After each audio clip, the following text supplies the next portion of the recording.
Olá, sejam muito bem-vindos ao podcast Eu Cientista. Meu nome é Rodrigo Kucharski. Esse podcast é uma extensão da revista Bioquímica Como Ela É. E no episódio de hoje, a gente vai ter a Viviane Link. Ela é formada em farmácia pela PUC-RS. Ela tem mestrado em ciências farmacêuticas pela URGS e doutorado em bioquímica também pela URGS. Atualmente, ela trabalha como farmacêutica na pesquisa e desenvolvimento de produtos médicos numa empresa privada. E também ela tem um blog de divulgação científica que se chama Tem Ciência no Teu Chá. Seja muito bem-vinda, Viviane.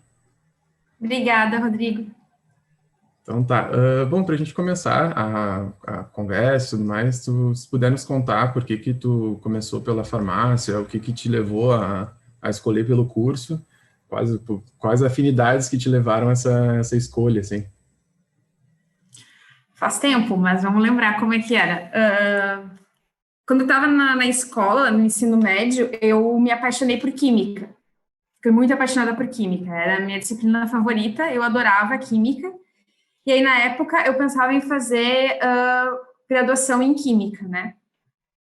Mas, como eu gostava de biologia também, e eu pensava que o campo da farmácia, ele me abriria mais portas para o uso da química na parte biológica. E na época, quando eu fiz vestibular, não tinha o curso de biomedicina ainda. Quando eu fiz vestibular, há muitos anos atrás, não tinha, tinha biomedicina, estava começando na Fevale, mas não tinha nas outras universidades. Então, eu optei pela farmácia, que apresentava mais possibilidades do que a graduação em química para aplicação biológica, e, e eu poderia seguir com a química, que era uma coisa que eu gostava muito, tanto que depois eu acabei fazendo doutorado em bioquímica. Uma dúvida, assim, o que fez esse teu gosto? Porque não é uma área que normalmente, que é comum das pessoas terem esse gosto. Tem alguma pessoa da tua família? Foi algum professor? Não tem ninguém na minha família de ciências, digamos assim, não tem nenhuma pessoa na minha família, mas eu sempre fui muito curiosa desde criança, então eu tinha curiosidade de como as coisas funcionavam. E aí, no primeiro ano do ensino médio, tinha uma professora de química, que foi muito importante, que o nome dela era Márcia Busato, e ela era uma professora muito inspiradora, e a química eu comecei a entender coisas que eu não enxergava. Então, para mim, aquilo era muito interessante, entendeu? Eu explicava coisas que eu não sabia como funcionava, e era como se eu pudesse ver, entender o que era um elétron, o que era um ácido, o que era uma base, e aquilo para mim era muito interessante. Então, foi com essa professora, que era uma pessoa muito inspiradora, para mim, pelo menos, mas somado com o histórico que eu tinha de criança de querer saber como as coisas funcionavam. E daí, na química, eu comecei a achar várias respostas, porque eu não enxergava. Eu acho tri isso, porque eu também tive essa sensação, essa vontade de querer entender um pouco melhor as coisas, só que eu acabei encontrando isso na biologia. De repente, as respostas para as coisas que eu queria, que eu achava, eu acabei achando na biologia. E acho interessante esse relato, assim, de uma outra via. E tá, então como é que foi daí tua entrada na farmácia? Como é que funcionou, assim, teu desenvolvimento dentro da universidade? Hoje, quando eu olho para trás, eu acho, sinceramente, que os 4 anos e meio de faculdade foram os melhores anos da minha vida, na verdade, assim. Eu adorava todas as disciplinas praticamente do curso. Acho que, sei lá, deve ter algumas pessoas diziam, que saco estudar, e eu era encantada com tudo, porque aí quando eu fiz fisiologia, a minha vida mudou completamente. Quando eu Eu não fiz sabia que tinha fisiologia, fisiologia dentro da farmácia. É tem. meio sugestivo, mas eu não tinha pensado, assim. Não, a gente tem todas as disciplinas básicas da área da saúde, produto natural, que são muito utilizados como medicamento, e toda a parte de química. Não, por isso que quando eu falei que eu escolhi farmácia, por ela ter um espectro maior de possibilidades e de conhecimento, é por isso. Então, no início, pensa, no primeiro semestre a gente tem botânica, anatomia, química, física, matemática. Então, é bem amplo o conhecimento básico que se tem na faculdade de farmácia, né? E aí, quando eu fiz fisiologia, nossa, quando eu fiz fisiologia, minha vida mudou, eu tenho um mundo encantado, assim. Daí eu fui monitora de fisiologia, a professora na época era a professora Nádia Schreder, que hoje está na URGS, mas ela era professora da PUC na época.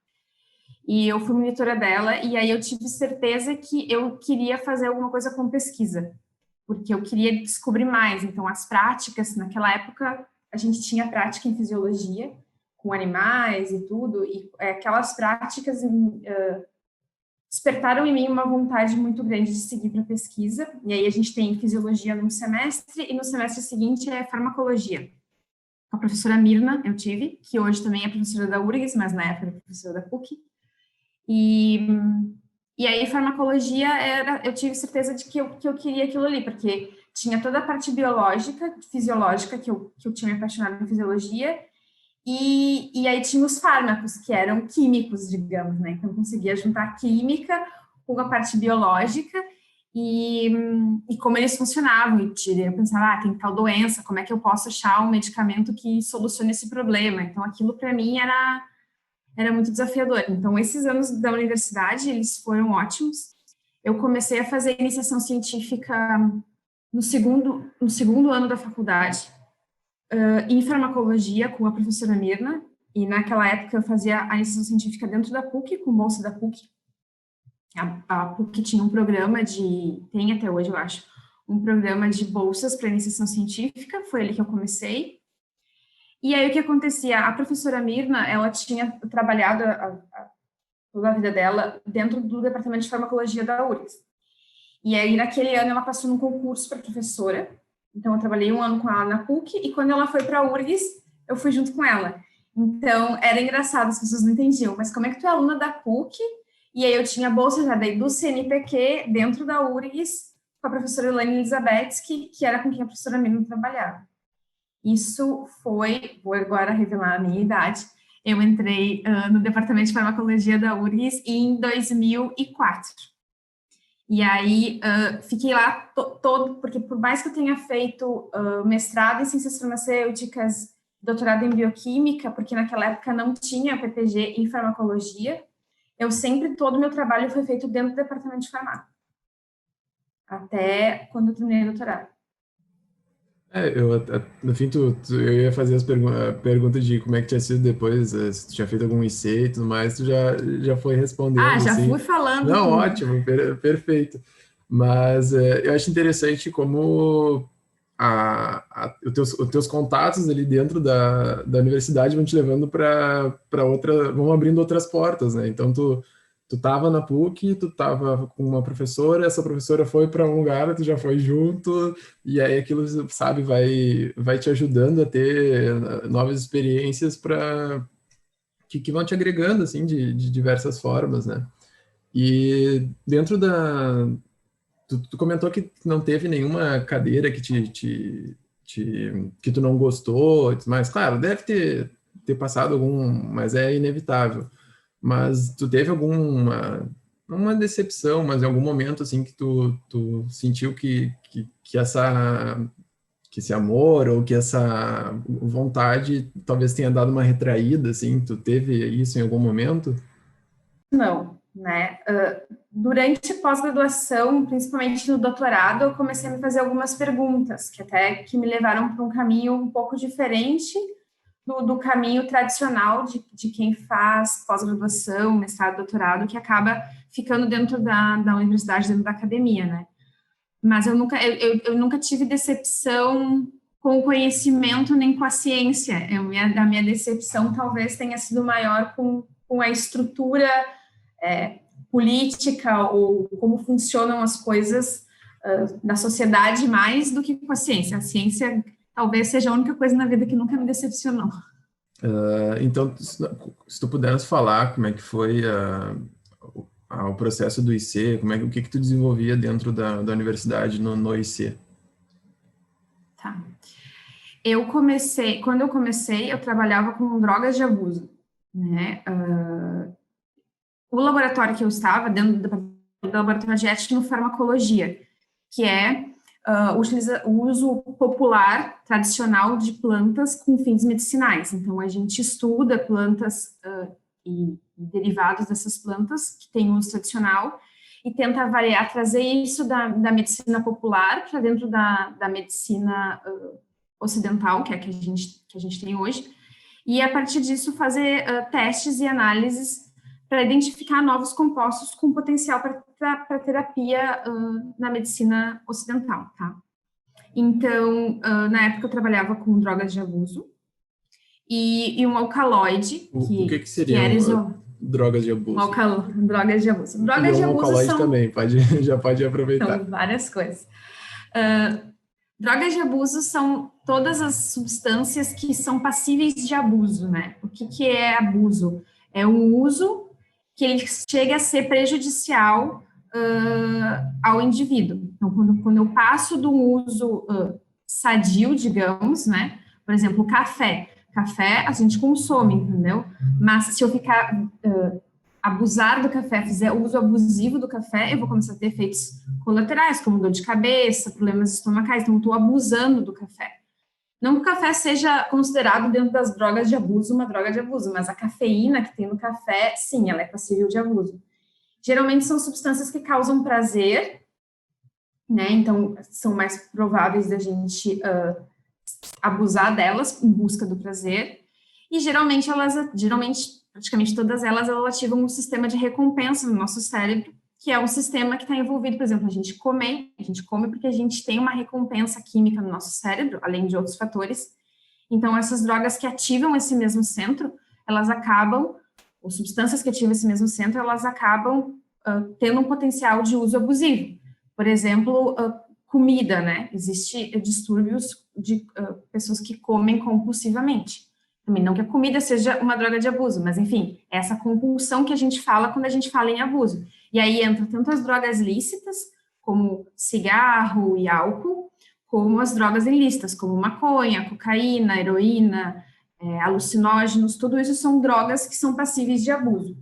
E na época eu trabalhava com morfina, que é uma droga passível de abuso, ela é um medicamento, mas é passível de abuso, tem pessoas que são viciadas em morfina, e ela mimetiza toda uma classe de drogas que são parecidas com ela, como a heroína, por exemplo, e outras drogas que são parecidas com ela. Enfim, então eu trabalhava com modelos de dependência em animais, e a gente tinha um alcaloide. Esse alcaloide é uma substância que algumas plantas produzem, né? E aí existia um relato de uso de uma planta para dependência química, uso popular.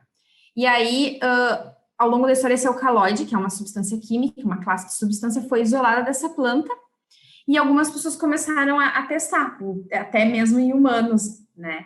E não se tinha muito claro como ela funcionava. E aí, essa professora que eu trabalhava na PUC, a Mirna, ela fez o mestrado e doutorado dela com esse alcaloide, que se chama ibogaína, e eu comecei trabalhando com ibogaína em modelo de dependência a opioides, né? Que, no caso, era a morfina que a gente utilizava. E aí, a partir daí, o que eu fiz? Eu participava da semana acadêmica? Semana acadêmica e do salão de iniciação científica, que eram coisas muito importantes, porque aí a gente aprendia a fazer uma apresentação, fazer resumo, e depois disso, eu sempre fui me metendo em vários projetos paralelos que estavam em volta de mim.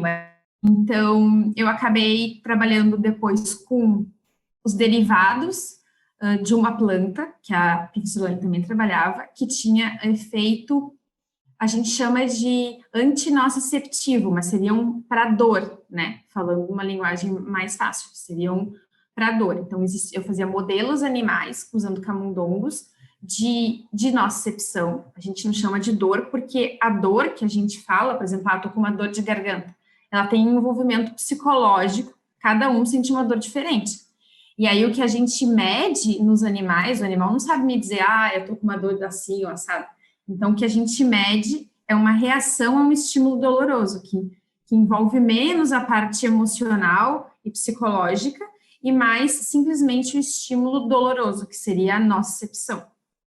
E aí, olha só, um pesquisador da Itália fez vários derivados desse composto natural e mandou para a gente testar. E aí eu testei, a gente teve bons resultados, e aí esse foi o primeiro artigo que eu publiquei, que foi Que um legal. artigo em colaboração com um grupo italiano de químicos que sintetizou derivados da molécula que a gente trabalhava e nós testamos. Então, isso que eu digo, eu trabalhava com dependência, trabalhava com dor, e depois passei a trabalhar com óleos essenciais, que foi um projeto muito legal que eu participei, porque existe o uso tradicional de óleos essenciais, tanto aqui, por exemplo, se a gente for para a Amazônia, por exemplo, ou outros tipos de medicina, aromaterapia, todas essas coisas que existem.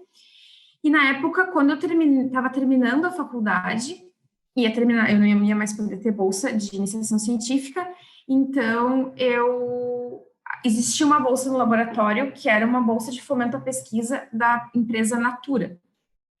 E aí a Natura tinha interesse de que a gente avaliasse alguns óleos essenciais não, como os óleos essenciais funcionavam, né? E aí eu entrei no mundo dos óleos essenciais, a gente trabalhava com um componente que é muito comum em vários óleos, então não era um óleo de uma planta, a gente trabalhava com um componente químico específico do óleo, que se chama linalol. E aí, nessa época, foi muito legal, porque a gente desenvolveu todo um aparato, um equipamento, porque a gente queria fazer por aroma, a gente não queria administrar essa substância por uma outra via, a gente queria mimetizar como se tivesse em casa e eu tivesse aqueles aromatizadores de tomada, sabe? Que ficasse liberando o aroma continuamente. Então, a gente fez todo um sistema de vaporização desse óleo, em que a gente colocava os animais num negócio fechado e eles ficavam sendo expostos ao óleo. Então, isso foi muito legal, porque era uma cooperação empresa, já universidade, e era um desafio para o que a gente vinha acostumado a fazer, que são as administrações normais, que são feitas em laboratório, com animais de pesquisa, que geralmente é via oral, intraperitoneal, alguma coisa assim invasiva.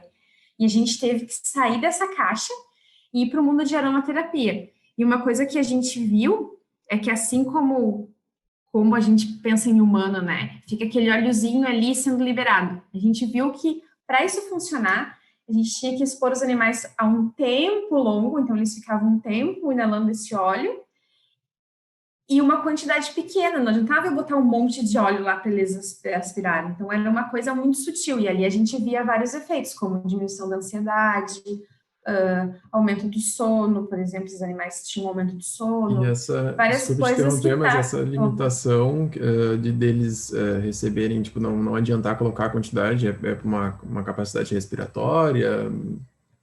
Não, era o comportamento da substância. O que a gente viu? A gente testou concentrações maiores, tipo, vamos colocar os animais 5 minutos e botar muita quantidade do óleo, e não tinha efeito. E aí a gente fazia os mesmos, por exemplo, fazia um teste de ansiedade, que se chama whole board, que o animal explora uma placa toda perfurada, e não tinha diferença dos animais que não tinham recebido óleo. E quando a gente viu, e isso demorou um tempo até a gente conseguir achar o tempo certo, porque o que a gente pensa? A gente pensava, vamos botar lá 5 minutos e botar um monte, não funcionava. Vamos botar 10 minutos um monte, não funcionava. E a gente foi fazendo uma curva de dose e tempo, e aí a gente encontrou que o melhor, eles tinham que ficar meia hora lá, inalando esse óleo, e que a concentração de 1% ela era bem melhor do que a concentração de 3 e 5%. Então, e claro, tudo isso leva tempo. Algumas pessoas se decepcionam muitas vezes na ciência, né? Porque vai lá, assim, ó, fazer experimento vai dar errado. A gente sempre digo isso. A probabilidade de dar errado é maior do que dar certo. Então, vai dar errado, não conseguia fazer o aerossol para o animal, daí não, sabe? Foram muitos meses. Mas eu Foram acho muitos que meses. faz parte, assim, tipo, é necessário. Se der tudo certo, eu acho que tu só vai estar tu só vai estar falando o que já foi falado, sabe? Então, tipo, tu meio que precisa em algum ponto que dê errado, porque vai ser alguma variação, alguma coisa que tu vai precisar estudar mais, tu vai precisar ver o que deu diferente para também publicar alguma coisa diferente, falar alguma coisa diferente. Eu acho que isso é necessário, sabe? Mas se tu vai com esse sentimento de que vai dar tudo certo, realmente se torna frustrante, né? Eu vejo que muitos colegas meus da época, pessoas que faziam iniciação científica e, por exemplo, não seguiram se decepcionavam muito. Mas é que, na verdade, quando tu está construindo um conhecimento, tu vai criar hipóteses, tu vai ter que testar elas, e não necessariamente a hipótese que tu criou, ela é verdadeira, por isso que a gente faz experimento, para saber se ela é falsa ou verdadeira. E a partir disso, tu vai construindo um novo conhecimento, uma coisa que não se sabia, tu começou a construir. Então, essa coisa de dar errado, que frustra as pessoas muito, ela, na verdade, eu acho ela desafiadora, porque ela está mostrando que o que tu tá criando como hipótese, ou o que tu tá acreditando, não é verdade. Tu tem que mudar o teu pensamento, então tem que começar a construir um novo conhecimento. E construir um novo conhecimento demora, não é assim em um mês que a gente consegue criar uma teoria, por exemplo. Então, é isso que eu vejo, às vezes os alunos acabam se decepcionando e desistindo da ciência, mas como eu falei, a ciência é uma das poucas coisas que não me decepcionou ainda na vida.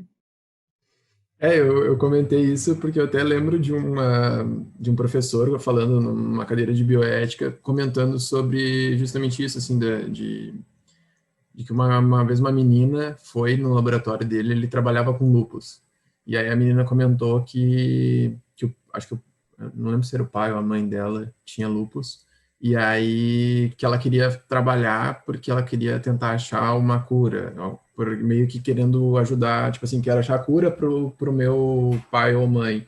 E aí ele comentou que então não tem como te aceitar no laboratório porque tu vai te frustrar porque tu vai procurar e talvez tu nunca ache. Então tu não pode entrar com esse sentimento aqui no laboratório. E eu lembro que isso que ele comentou assim meio que me marcou de alguma forma, sabe?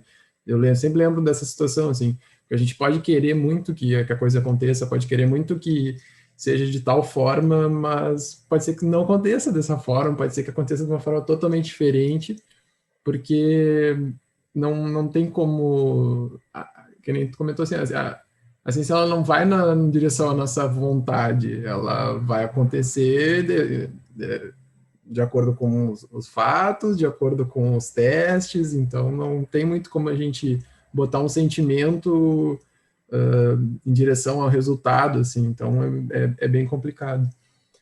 Antes tu comentou sobre o pessoal, os pesquisadores da Itália, e também depois tu comentou sobre a Natura. Como é que foi feita essa ponte entre essas pessoas, ou essa empresa, contigo ou com os teus professores e tudo mais? Porque eu achei bem interessante um trabalho que estava acontecendo, por exemplo, na Itália, tu também poder utilizar e participar desse projeto. Eu acho que os contatos, eles são talvez uma das coisas mais importantes que vão ter para a nossa vida profissional. E a professora Elaine Elizabeth, que era com quem trabalhava, ela já dava, por exemplo, na parte da Natura, ela é uma das referências em etnofarmacologia do Brasil e possivelmente do mundo, porque ela passou muito tempo na Amazônia, em tribos, entendendo o sistema de medicina tradicional e buscando possibilidades para terapêutica, né? Então, ela já dava consultoria na Natura, porque a Natura utiliza muito extrato vegetal nos produtos dela, né? E aí a Natura abriu, na verdade, um edital. Ela abriu um edital para incentivo à pesquisa dentro de universidades. E aí o que a gente fez? A gente mandou um projeto, né? Um projeto para avaliação de óleos essenciais. E quando a gente mandou, a gente não tinha essa questão de ser inalatório. E aí a Natura nos fez uma contraproposta e a gente acabou modificando o nosso projeto e seguindo assim. Mas é basicamente isso. A gente procura editais e aí existia aberto esse edital na época e a Elaine já prestava consultoria dentro da Natura para alguns projetos específicos. Então foi aí que a gente entrou na Natura. E a questão dos pesquisadores da Itália, que aconteceu, talvez tenha acontecido mais vezes ao longo da minha vida, mas eles sintetizavam os derivados de uma planta que a gente tinha trabalhado, né, que é uma planta da espécie Psychotria. E aí eles nos procuraram, dizendo, a gente tem esses derivados que parecem com o que vocês fizeram. E aí começa toda uma coisa de como é que isso vai vir da Itália para cá. Então, como a professora Elaine, ela sempre teve muitas colaborações no mundo, então, depois do que eu trabalhei no meu mestrado e no meu doutorado, era um alcaloide também, que é uma substância química produzida pelas plantas, que se chama ostonina, que era de uma planta da Nigéria. Então, também tinha essa coisa do mundo que é tão grande, mas que a ciência faz ele parecer um pouco menor, né? Então, foi dessa forma que acabei indo para esses 2 projetos, que foram os primeiros maiores projetos, eu acho, da minha vida como cientista. Ah, que legal. E isso que tu comentou, por exemplo, do transporte, uma coisa que eu não tinha pensado antes, mas essa questão burocrática foi, por exemplo, uma das coisas que te frustrou antes, de Sim. tu ter que passar muito tempo, por exemplo, esperando liberação. Eu não sei como é que tu participou disso, como é que funcionou, tu te lembra mais ou menos assim desse processo?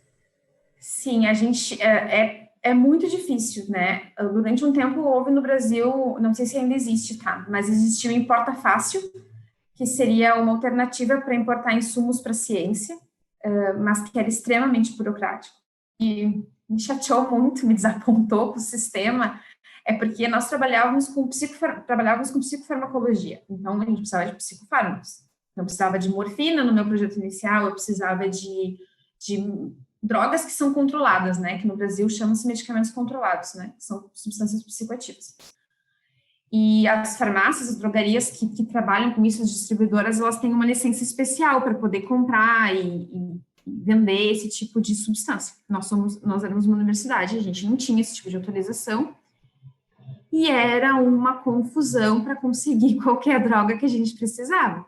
Então, isso me deixava muito revoltada. Eu me lembro que na época eu pensava assim, por exemplo, anestésico, precisa de anestésico para os animais, não tinha como conseguir.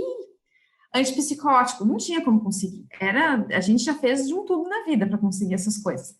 E aí eu me lembro de eu falar para a Elaine, dizer assim, eu não consigo entender. Nós não somos parte da Universidade Federal do Rio Grande do Sul, ela dizia assim, o Hospital de Clínicas também não é, o Hospital de Clínicas não tem autorização para comprar esse tipo de substância? Tem. Então, por que a gente não fala com o reitor para que a gente possa comprar via Hospital de Clínicas? Isso nunca foi possível, né? Porque existe toda uma legislação com isso que não prevê o uso para pesquisa. Ou que quando prevê, é tão burocrático que passou 5 anos e não conseguiu fazer um experimento esperando chegar a tua droga, entendeu? Então, essas coisas eram coisas que me frustravam e me frustram muito porque eu sei que um pouco mudou da minha época para a realidade de hoje.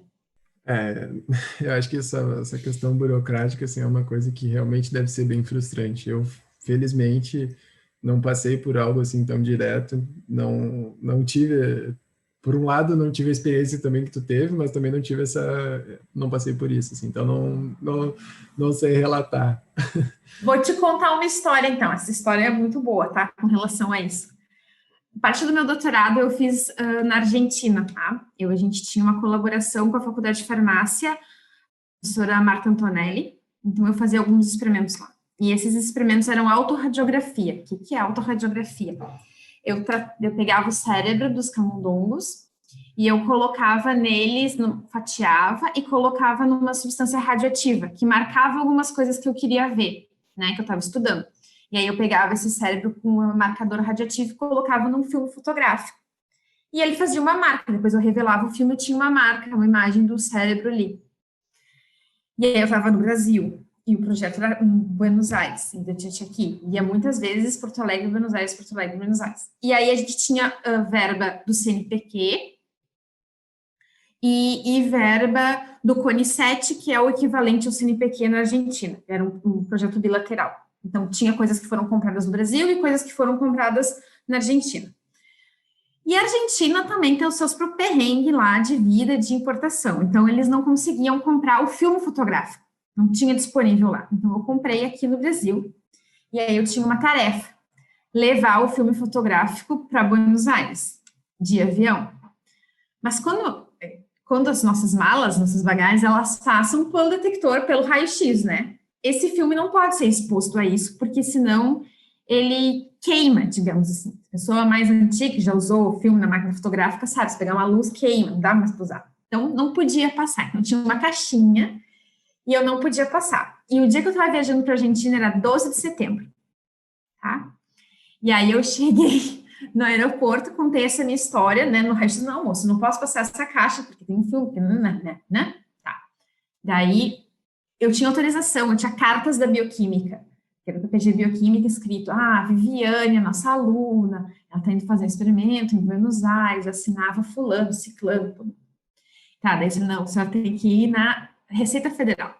Eu fui na Receita Federal, sentei junto com o delegado, não sei o que, da Receita Federal, contei toda a minha história. Ele falou, não, eu vou ligar para a Bioquímica agora, ver, Departamento de Bioquímica, ver se tudo que está falando é verdade. Ele ligou, falou com a Cleia, lá da secretaria, e disse, tô aqui com uma menina, Viviane, ela é realmente aluna de vocês. Não, é verdade, ela é aluna de vocês.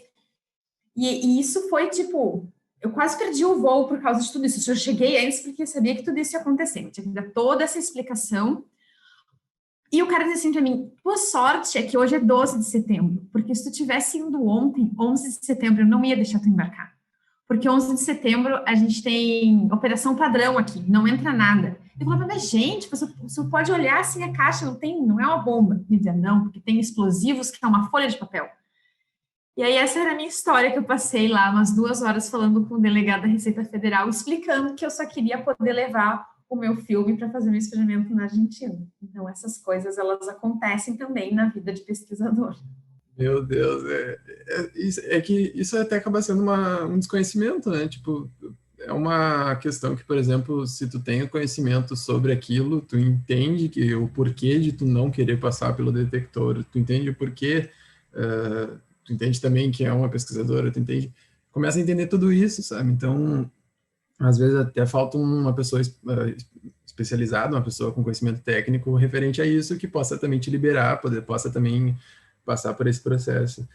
E é engraçado porque essa questão do aeroporto, a minha cunhada trabalhava antes em aeroporto e ela barrou um cara que estava querendo entrar com arma, porque ele tinha a documentação, mas ele não tinha apresentado toda a documentação ainda, e ela deu uma segurada, assim, né? E aí, quando aconteceu isso, depois passou um tempo, ele conhecia alguma pessoa dentro da empresa aérea, ela acabou sendo demitida por isso. Então, sabe, é bem complicado, assim, essa questão dentro dos aeroportos. Enfim, né, esses atentados que já aconteceram também influenciam nisso, né? Então, acaba se tornando complicado também. Tu comentou... Pode falar. Desculpa, fala. Não, é que essas coisas acabam acontecendo, eu vejo muito, sabe?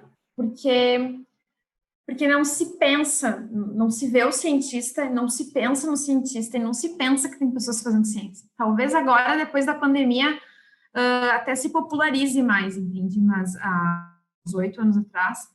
Então, uma guria aqui, que dizendo que vai fazer experimento em Buenos Aires, sabe? As pessoas não têm essa visão, elas não têm convivência, elas não vivem isso, elas não sabem que existe profissional cientista, mas ele está lá no lugar dele, não sei onde é que é, entendeu? Não é uma menina de 20 e poucos anos aqui, cientista, entendeu? E essas coisas causam muita estranheza. E até quando as leis são criadas, por exemplo, de controle de substâncias psicoativas, ou enfim, se esquece que existe ciência, entendeu? Se esquece que não é só o uso terapêutico. Tem pessoas que estão pesquisando isso. Se esquece, por exemplo, hoje eu trabalho com importação, existe uma legislação da Anvisa que fala sobre importação para coisas de ciência, é muito reduzido, porque eles pensam sempre no comércio, na venda, na industrialização, mas e na pesquisa? Se eu quiser trazer tecido biológico de fora, ou mandar tecido biológico daqui para fora para uma pesquisa, entendeu? Como isso é feito? Isso não é pensado. E aí se exige licenças que um instituto de pesquisa não vai ter, quem vai ter que ser uma empresa, entendeu? Porque não se populariza como a ciência funciona e o que a gente precisa fazer, que reagentes a gente precisa, como a gente trabalha, que somos pessoas normais, não somos um cientista assim, louco, com os olhos desse tamanho, sabe?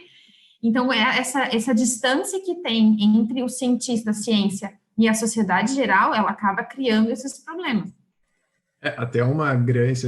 Perfeito, assim, que tu falou, porque até uma grande intenção nossa aqui com o podcast é isso, sabe? É poder mostrar quem é a Viviane, que é cientista, quem é, sei lá, 300 mil outras pessoas que vão existir aí, que trabalham com ciência, que têm perfis totalmente diversos, a Viviane, que é mulher, que mora aqui no Rio Grande do Sul, que, sabe, enfim, mostrar todos esses perfis e tentar aproximar um pouco mais a ciência da sociedade, que é uma coisa que a gente faz, o trabalho científico é para a sociedade, sabe? Então, não existe não tem como existir esse distanciamento, a gente não consegue viver separado, sabe? Então, tu vai entrar em contato e um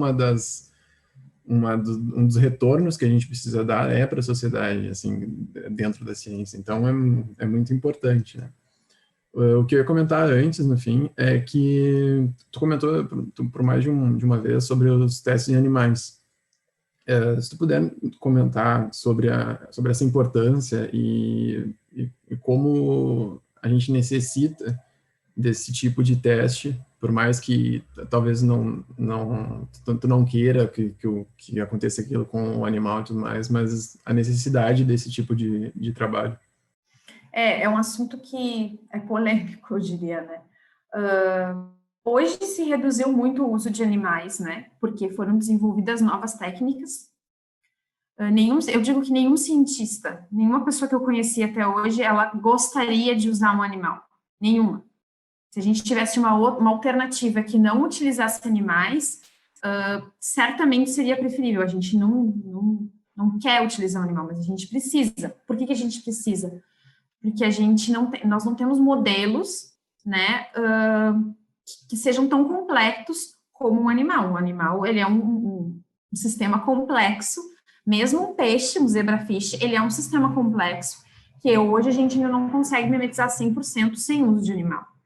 Né? Então, todos os experimentos que a gente faz dentro da universidade, dentro de outros institutos de pesquisa, hoje eles são regulamentados, eles passam por comitês de ética que avaliam o bem-estar dos animais, se aquele experimento realmente é necessário para o que a gente está querendo fazer.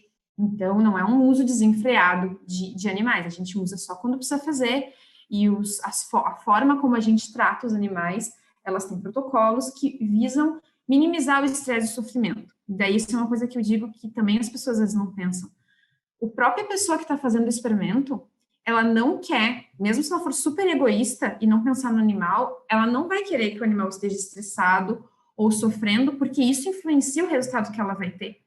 Então, além da gente se preocupar com o bem-estar do animal, o próprio experimento, ele requer que o animal não esteja estressado ou sofrendo. Então, as condições que o animal vai ser exposto, ela é muito controlada, temperatura, tudo, até para poder ter uma possível comparação posterior desse experimento que tu está fazendo aqui com um experimento que vai ser feito em outro lugar. Então, exato. Eu lembro de ter feito ecotoxicologia, eu acho. Eu não lembro direito o nome da cadeira, mas falava sobre justamente isso, assim, a forma como o animal que é usado em testes, ele tem um ambiente super controlado, tipo, é extremamente, tem um cuidado muito grande com tudo dele ali, porque qualquer alteração, ele normalmente tem os de bioindicação, mais ainda, que tem qualquer alteração, já vai, tu procura justamente isso no animal, então o controle da qualidade de vida ali daquele ser vivo é bem grande, assim, não é nada a Bangu, assim. Não. A gente precisa controlar a temperatura, a gente precisa controlar o ciclo claro e escuro, que é muito impossível, muito fechado, então a gente tem que mimetizar o sol para ele, né, porque a gente sabe que tem alterações hormonais, se isso não é feito, comida, água, limpeza das caixas, porque se tudo isso não é feito, ele acaba adoecendo, o animal acaba adoecendo, o animal acaba sofrendo, tu acaba tendo alteração no que tu vai medir, ou no... Nossa, eu trabalhava com comportamento. Comportamento é uma coisa que altera muito, nós sabemos pela gente, quem tem algum animalzinho em casa sabe que um cachorrinho estressado, ele vai ter um comportamento, um cachorrinho que está tranquilo, outro comportamento, se ele está com dor, outro comportamento. Então, o bem-estar dos animais impacta. Um cachorro estressado, ele começa a se lamber, entende? Tipo, é uma coisa que é tão... Não é uma coisa tão... não sei se seria o termo certo, mas não é uma coisa tão fisiológica, mas chega a ser mais psicológica até de tu... pô, sei lá, tem um cachorro novo dentro da casa e por ter esse cachorro novo dentro da casa, o antigo tá estressado e por isso começa a se lamber, sabe? Então, altera muito fácil. O que a gente comentou, trabalhava com comportamento, é mais complicado ainda. Sim, e os animais, mas eu tenho que trabalhar com comportamento. Eu trabalhava mestrado e doutorado com esquizofrenia. Eu não consigo mimetizar a esquizofrenia em nenhum outro modelo hoje, né? Até porque a gente nem conhece todas as bases patofisiológicas da fisiologia da esquizofrenia. A gente está justamente estudando isso. Eu não tenho como mimetizar isso. E aí as pessoas falam, não, mas por que não faz teste in vitro?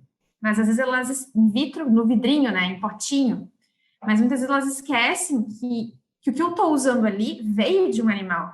Ou seja, eu estou usando células que vieram desse, que eu tive que ter um animal para, por exemplo, fazer um extrato cerebral. Então, eu usei um animal, ainda que não seja comportamento, que eu não estou usando o animal inteiro, eu usei células, tecidos, órgãos de um animal. Eu não tenho como mimetizar isso, porque eu nem conheço isso completamente hoje numa doença como esquizofrenia, por exemplo. Então, é necessário. E aí, eu não sei bem qual foi a disciplina que tu fez, mas toxicologia, por exemplo, é uma coisa que também eu não tenho como avaliar como vai ser o efeito de um novo fármaco, por exemplo, ou de uma nova substância. Eu não sei como vai ser, então eu preciso testar em animais e eu preciso testar em mais de uma espécie, porque eu posso ter um efeito tóxico que só acontece numa espécie, que é o que aconteceu com o medicamento clássico, a talidomida, por exemplo. Numa espécie eu não tinha um efeito adverso, que quando eu passei para o uso em humanos a gente passou a ter. Então, não tem como a gente avaliar uma coisa que a gente não conhece, que a gente não conhece toda a complexidade do sistema e como essa nova droga, nova substância vai se comportar naquele sistema. Não tem como eu mimetizar isso. Eu tenho que utilizar animais da forma mais racional possível, com o maior cuidado possível, mas a gente precisa usar animais. Então, aproveitando a deixa, eu ia esperar para falar sobre esse livro mais para o final, quando a gente fosse dar as indicações. Mas tô lendo um livro agora, que foi uma indicação de um professor, e fala sobre isso, sobre essa... Bom, ele fala sobre várias coisas, é um livro que fala sobre... que tenta guiar com várias histórias sobre a tabela periódica. E aí fala sobre a talidomida, fala sobre outros experimentos, por exemplo, que foram feitos dentro, sei lá, foi feito in vitro e depois foi passado para in vivo, e aí teve um efeito totalmente diferente. O livro é A Colher que Desaparece, então quem tiver interesse, leia, é muito bom, eu estou gostando bastante. Ele trabalha assim de uma forma bem legal e traz coisas às vezes que a gente não tem nem noção da presença, por exemplo, da química, da importância desses elementos dentro do nosso cotidiano. Então, fica a dica aí. E não sei se tu já leu esse livro. Não, não li, até querer ler. É bem legal, assim, foi uma indicação de um professor da química. É porque eu fiz uma cadeira que é física, química e biologia, que eles é uma cadeira interdisciplinar, assim, e aí eles trabalham um conceito e dentro daquele conceito trabalham as três matérias. Então é bem legal, assim, é bem bom a abordagem. E aí ficou a indicação. Mas voltando, se tu puder nos contar como é que foi a tua entrada, então, no mercado não que tu não estivesse antes, mas quando tu entrou para a empresa privada agora, o que tu faz dentro da empresa, como é que é? Eu vou contar do início. Quando eu terminei o doutorado, eu queria que a ciência saísse de dentro da universidade, porque eu acho até hoje, na verdade, que o conhecimento que é produzido ali dentro, ele é público, ele é da sociedade, até porque é ela que paga a maior parte do desenvolvimento desse conhecimento. E eu criei o blog, né, que é Tem Ciência no Teu Chá, que segue essa temática um pouco do livro, que é como a ciência está presente no nosso dia a dia o tempo inteiro, e a gente não nota. Então, como ela é importante para a tomada de decisões até da nossa vida, a ciência é importante. Então, aí eu comecei criei o blog, e fui trabalhar numa empresa privada, porque eu queria ver como as coisas funcionavam do outro lado, porque eu estava meio assim, tensa com a burocracia. Eu fui para a empresa privada, comecei trabalhando e aí tá, daí não é medicamento. As pessoas já acham esquisito, porque eu sou farmacêutica, mas não é medicamento. É produto para saúde. O que é produto para saúde? Produto para saúde é tudo que é usado em saúde, mas não tem um componente ativo químico com perfil farmacológico. Ou seja, seringa, agulha, equipamento de raio-x, equipamento para medir pressão, instrumental cirúrgico, tudo isso é produto para a saúde. E tudo isso tem um funcionamento, né? E precisa de uma comprovação de segurança e eficácia. Bom, então eu fui trabalhar numa empresa que fabrica majoritariamente instrumentais cirúrgicos e fui trabalhar na pesquisa e desenvolvimento desses produtos. Por quê? Porque existe um órgão regulamentador no Brasil, que é a Anvisa, que hoje a gente está vendo, por exemplo, a Butantan deve pedir hoje, isso fica gravado, não saber até onde é que eu gravei, o Butantan deve pedir hoje autorização para o uso da vacina, né, para coronavírus. Então, assim como para as vacinas, eu tenho que pedir uma autorização para a Anvisa, baseado num relatório, em dados de segurança e eficácia, produto para a saúde também. Eu vou registrar, por exemplo, um marca-passo, que vai no coração do paciente, né?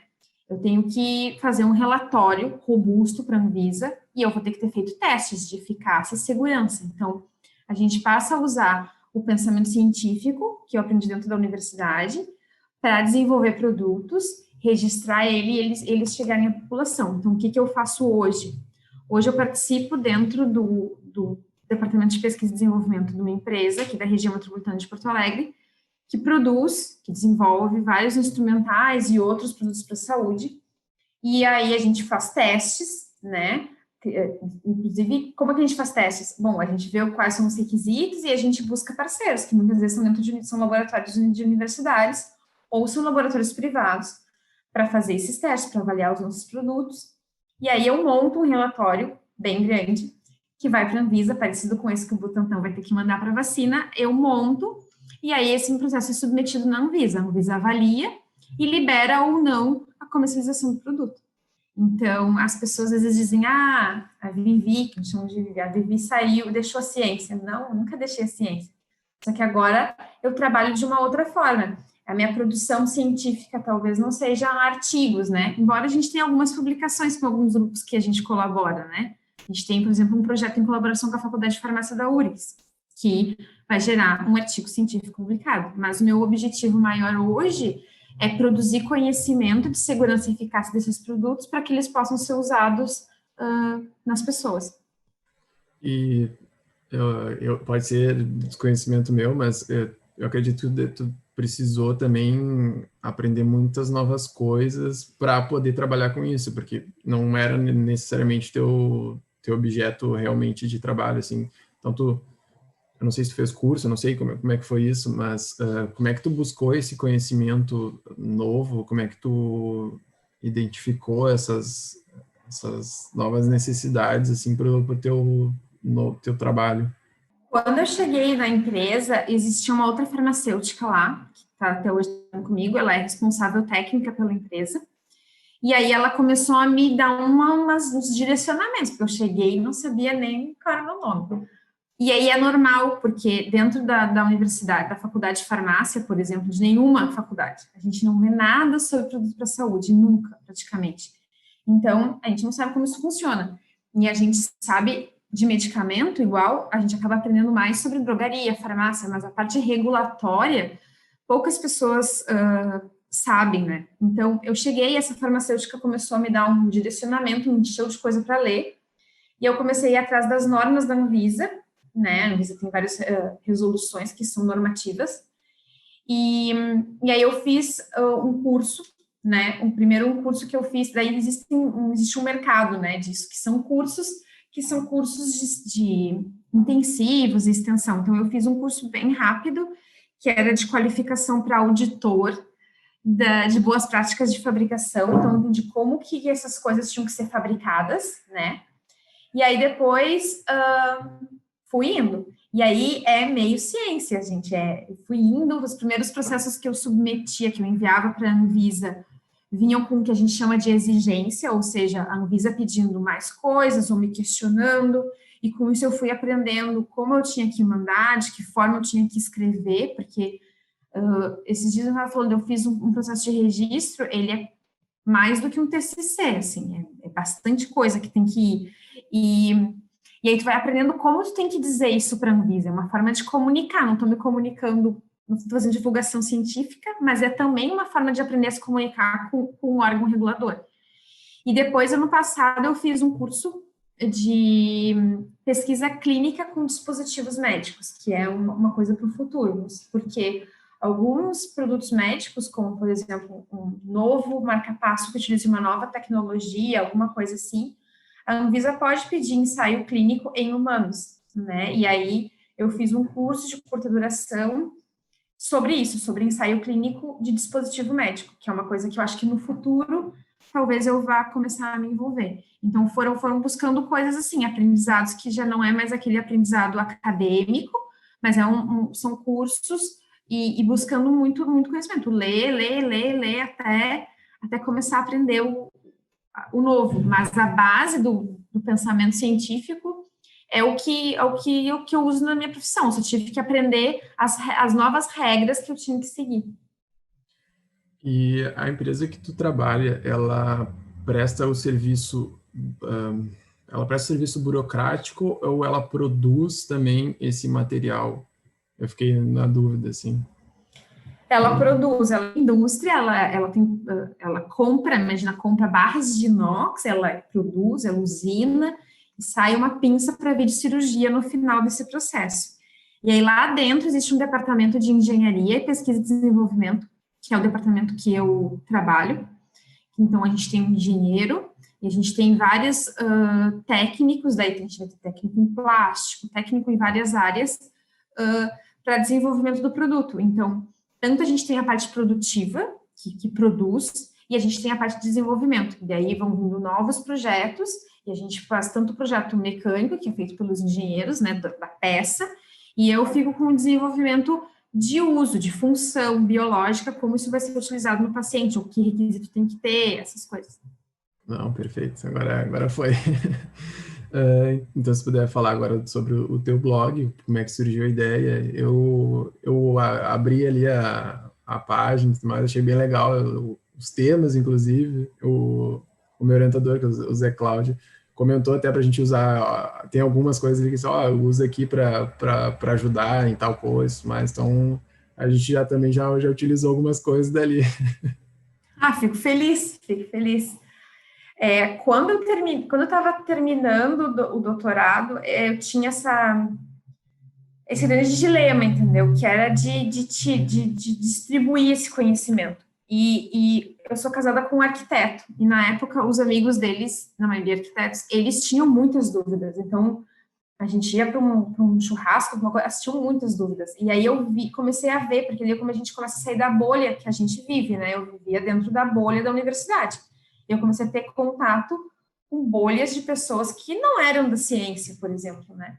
E aí eu vi que existiam muitas dúvidas sobre muitas coisas. E, por exemplo, meu marido, coitado, é quase um mini cientista, ele sabe muitas coisas, agora já dá dicas sobre medicamento, ele já fala como as coisas funcionam, tem que fazer para proteger do coronavírus, porque ele foi aprendendo comigo. E aí eu me dei conta que as pessoas não sabem o que a gente sabe. As pessoas não sabem o que é o fermento do pão, por exemplo, que é um post que tem lá no blog, sabe? As pessoas não sabem o que é adoçante, elas não sabem como funciona o anticoncepcional, porque elas não tiveram acesso a esse conhecimento, né? O ensino de ciência que a gente tem na escola, ele, enfim, não vou questionar, mas ele não consegue dar esse panorama, ou as pessoas muitas vezes estão muito novas e elas não estão com a consciência, e aí depois elas querem saber por que elas ficam bêbadas, elas querem saber por que não pode beber quando está grávida. Então, são dúvidas que vêm de um conhecimento científico que essas pessoas têm uma lacuna, que elas não sabem. Então, até brinco, né? Não sabe nem a diferença de vírus e bactéria que dá palpite na pandemia, porque as pessoas não sabem, as pessoas não têm esse conhecimento, e a gente acha que todo mundo sabe a mesma coisa que a gente, isso não é verdade. Então, eu queria ajudar essas pessoas. E aí, na época, isso me faz tempo, eu criei o blog, que foi ótimo. Eu amo meu blog, ele é meu xodó. Ele está desatualizado, deve ter visto faz muito tempo que eu não posto nele. E o blog, ele foi uma surpresa, porque, assim, eu tinha muitos acessos, né? Então, até hoje, faz um bom tempo que eu não posto, e eu tenho muitos acessos. Tinha uma época que eu tinha 2.000 acessos por dia, de pessoas procurando aqueles temas ali, procurando saber o que era o ayahuasca, Por que que o shampoo ficava tão líquido no verão e no inverno depois ficava grosso, não saía do pote. Essas coisas super simples que eu pegava de pessoas que me perguntavam e eu fazia os posts do blog, né? Eu tenho um sonho de conseguir voltar a escrever, porque não parece, mas isso toma muito tempo. A divulgação científica toma muito tempo da gente, muito. Vocês devem saber com a revista. E aí teve um momento que quando a revista estava nascendo, né, a bioquímica como ela é, eu trabalhei com o professor José Cláudio, e acho que eu fiz uns 2 números da revista, só que eu não tinha tempo, porque era um momento que as bolsas estavam cortadas, né? Elas só foram diminuindo ao longo, desde que eu terminei meu doutorado. Bolsas no Brasil só foram diminuindo, então eu tinha que trabalhar, tinha que me sustentar. Então, eu comecei a trabalhar na indústria, e isso foi tomando muito meu tempo, e eu quase não tive tempo para fazer divulgação, quase não tenho hoje tempo para fazer divulgação. Então, eu tenho muita vontade de voltar com o blog, e as pessoas perguntavam muita coisa. E aí a gente falou de uso animal em pesquisa, e eu acho que o meu post mais acessado da história foi o post em que eu falo por que precisamos de animais em pesquisa, que as pessoas não sabem, e elas julgam muitas vezes sem ter o conhecimento, e aquilo ali se espalhou muito, e muitas pessoas entraram em contato comigo, entendendo por que a gente usava animais. Então, é isso que eu digo, o cientista ele tem que se aproximar da sociedade e como a ciência funciona, claro, dentro do que é cabível de passar para as pessoas, na linguagem que elas podem entender, ela vai ajudar com que a ciência melhore e que a sociedade melhore, porque as duas vão poder andar juntas, entendeu? Então, esse era o meu objetivo, e é ainda, com o blog. Não, eu acho que conseguiu, né? Se tu consegue publicar e gerar interesse, eu acho que já é um grande passo, assim. E o que tu comentou por mais de uma vez aí na tua fala, tu falou da pergunta. Eu acho que isso é uma das principais coisas que, por muitas vezes, no ensino a gente acaba não levando muito em consideração e não dando tanto valor para a pergunta. E a pergunta é uma das coisas que para mim é mais importante, sabe? Porque é o momento que tu tá usando, tu tá pegando as tuas concepções, a tua visão sobre aquele assunto e expondo. Por mais que seja por uma demonstração de ausência, por exemplo, ó, eu vou até aqui, daqui para frente eu não sei, então eu tô te perguntando.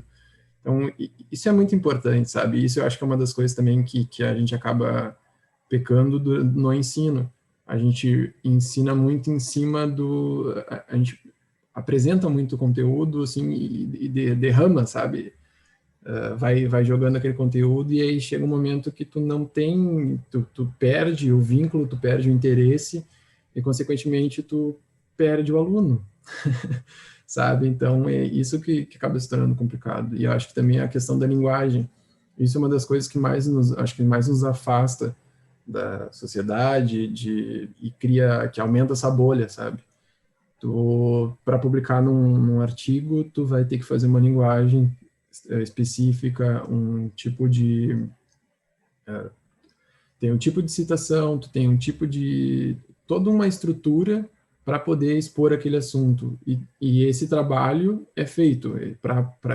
O trabalho em direção a isso, da publicação do artigo é feito, mas o trabalho, por exemplo, em direção da divulgação científica nem sempre é feito, sabe? Então, esse tipo de trabalho de tu fazer uma reestruturação do teu conhecimento e da tua fala para que ela chegue em outro ponto, não só na publicação, nem sempre é feito. E aí é que se torna complicado, por isso que a gente se distancia. Então, é legal quando a gente pode fazer eu entendo a tua satisfação em relação ao blog, porque eu tenho isso com a revista, eu tenho isso com o podcast, espero que continue, sabe? Então, algumas dúvidas, por exemplo, dos meus amigos, que tu falou dos amigos do teu marido, algumas dúvidas, às vezes consigo resolver as dúvidas dos meus amigos aqui, falando só, tem um podcast lá que é sobre tal coisa, daí vai lá e vê e tu vai entender um pouco sobre isso, sabe? Então, eu acho muito eu gosto muito da divulgação científica, assim, por causa disso, por tentar suprir essa falha que a gente tem em relação à comunicação da ciência, da academia com a sociedade, assim. Eu gosto muito. Eu era uma aluna, eu nunca me esqueci disso, eu era uma aluna que eu perguntava, funciona uma hidrelétrica. E daí os professores diziam assim, baixa a água, gira a hélice e cria energia elétrica. Eu dizia, mas como que a roda girando vai criar energia elétrica? Aquilo não entrava na minha cabeça. E foram anos, e nenhum professor conseguia me explicar. Não, porque eu acho que eles não conseguiam entender nem a minha pergunta, entendeu? A minha pergunta era como que a energia mecânica se virava energia elétrica? Essa era a minha pergunta. E talvez eu não tivesse nem conhecido, tipo, uma bagagem para conseguir entender o que eu queria entender. Mas aquilo para mim era uma coisa que não tinha explicação, sabe?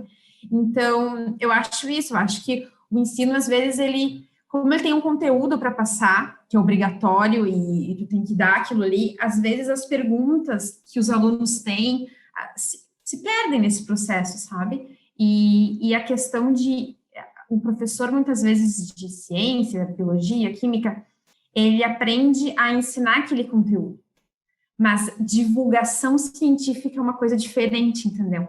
Não é ensinar da mesma forma, entendeu? E aí, às vezes, eu acho que como o professor tem que dar aquele conteúdo, passar aquele conteúdo, perguntas dos mini cientistas que estão ali, elas acabam ficando para depois, ou ficando para trás, ou não são tanta importância. E aí as pessoas vão procurar, quando elas crescem, elas ainda querem saber como é que funciona a hidrelétrica, elas vão procurar num blog. Hoje o Twitter faz um papel muito bom para isso, vão procurar fontes. E hoje a gente tem o Google, né? Mas quando eu fazia essa pergunta aí, não tinha Google para procurar. Então era mais complicada a vida.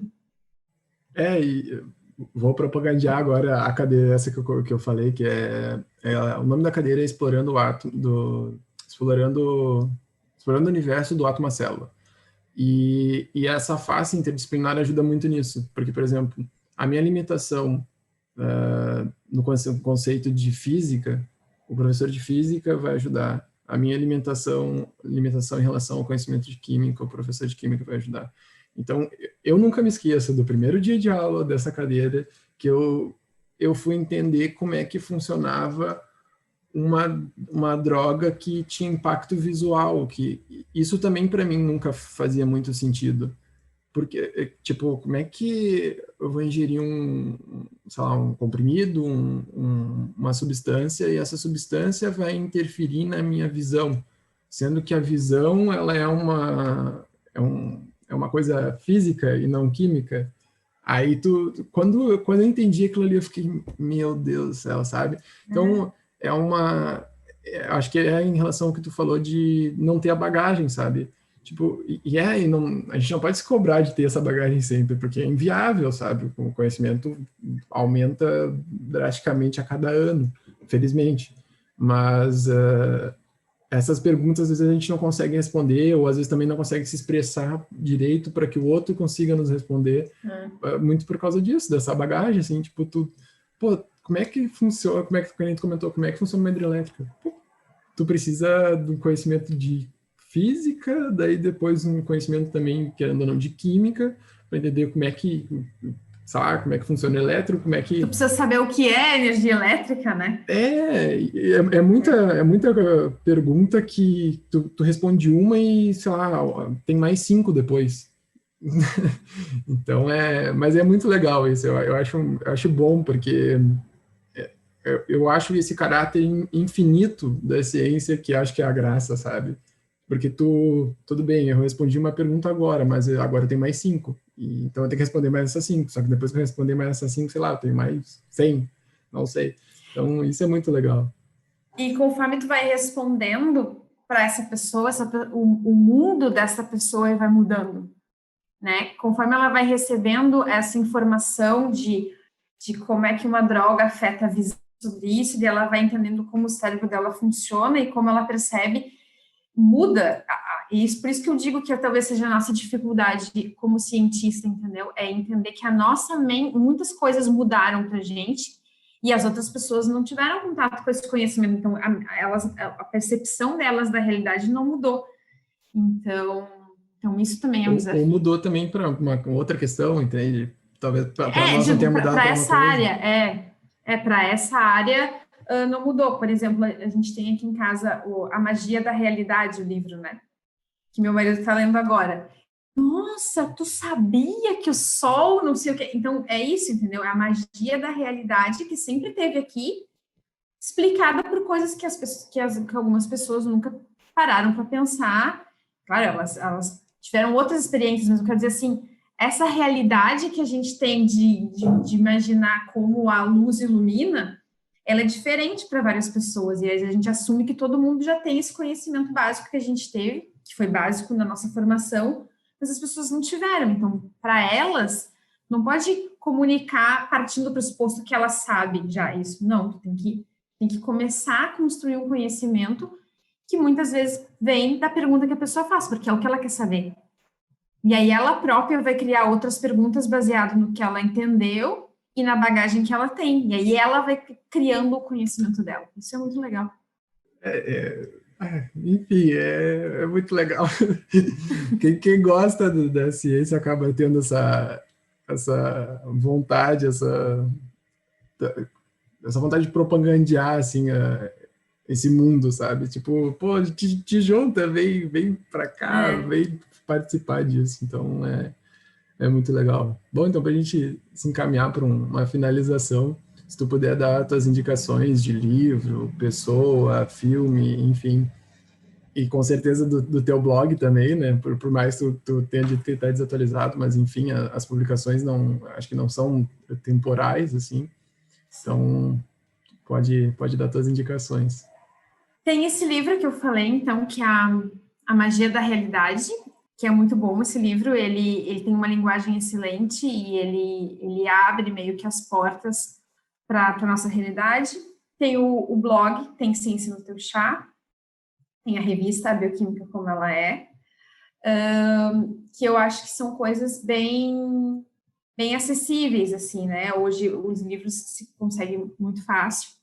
E de filme, eu sou uma pessoa clássica, né? Mas de filme, eu gosto muito do Olhos de Lorenzo, que é um clássico que quem passou por várias disciplinas acabou vendo alguma na faculdade. Eu não sei se ele está disponível em streaming, não sei. Porque quando eu vi, eu acho que era fita cassete. Eu cheguei a ver, mas eu não lembro que plataforma eu vi, mas eu cheguei a ver e é bem bom.